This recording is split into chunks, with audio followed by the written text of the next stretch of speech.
May 10th, 1940. The Ardennes Forest. It is 3 o'clock in the morning. The world is pitch black, swallowed by a dense, freezing fog. Inside the cramped steel belly of a panzer tank, the air is suffocating. It smells of burnt diesel, stale sweat, and the metallic taste of nervous tension. The only sound is the low, rhythmic growl of the Maybach engine, vibrating through the floorboards and into the bones of the crew. At the driver's seat sits Private Hans. He is 20 years old. By all biological laws, he should be asleep. His body is exhausted. His eyelids should be heavy as lead. But look at his eyes. They are wide open, unblinking, dilated like saucers. He is staring into the darkness with a terrifying, unnatural intensity. His hands grip the steering levers, not with fatigue, but with a manic, vibrating energy. He is not powered by patriotism. He is not fueled by adrenaline. He is running on a small, white tablet that has just dissolved in his stomach. The world is about to witness a miracle of speed. But it is not magic. It is a chemical hack. On paper, this invasion is a suicide mission.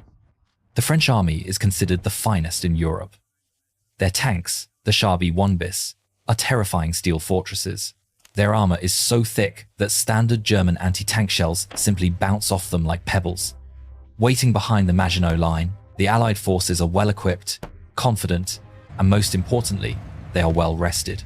Against this wall of steel, the German plan relies on a single, fragile variable: speed. Not just fast, but impossible speed.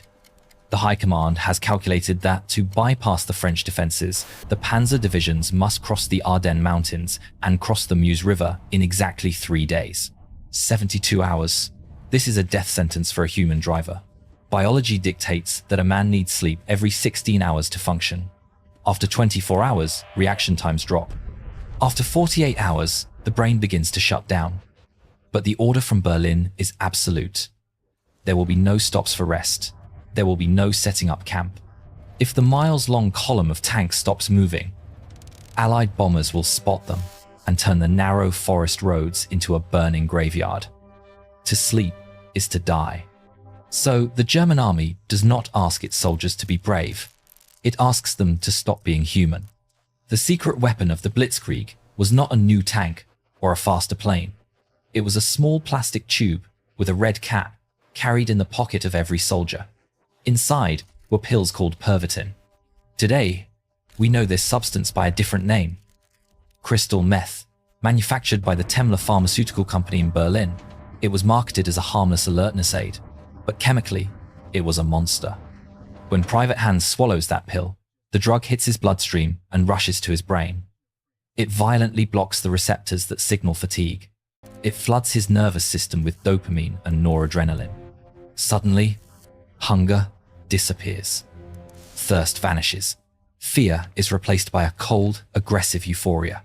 The German High Command did not just issue boots and ammunition. For the invasion of France, they ordered 35 million doses of Pervitin. They were not deploying an army of soldiers. They were deploying an army of high-functioning addicts. As the sun sets on the first day, the French commanders look at their maps and make a logical assumption. They believe the enemy must stop to rest. They order their own troops to sleep, confident that the battle will resume at dawn. It is a fatal calculation. In the darkness, the German column does not stop. Under the influence of Pervitin, the drivers push their machines beyond their mechanical limits. They drive with headlights off, guided only by the pale moonlight and the manic focus in their eyes. They bypass fortifications. They crush obstacles without hesitation. The speed is relentless. By hour 48, the euphoria begins to curdle into a nightmare. Inside the cabin, the air is toxic. Private Hans has not eaten. He has not slept. The edges of his vision begin to blur. The trees of the Ardennes start to twist into dark shapes. He sees shadows jumping across the road that are not there. He hears voices in the roar of the engine. His heart hammers against his ribs like a trapped bird, beating so fast it hurts. Yet, his hands do not stop. He is in a chemical trance. He is no longer driving the tank. He has become part of the machine. The invasion of France was a stunning military success. The world called it a tactical masterpiece. But when the engines finally stopped, the human cost was revealed. As the chemical high wore off, entire divisions collapsed. Soldiers did not just fall asleep, they passed out in comas that lasted for 24 hours. Some never woke up.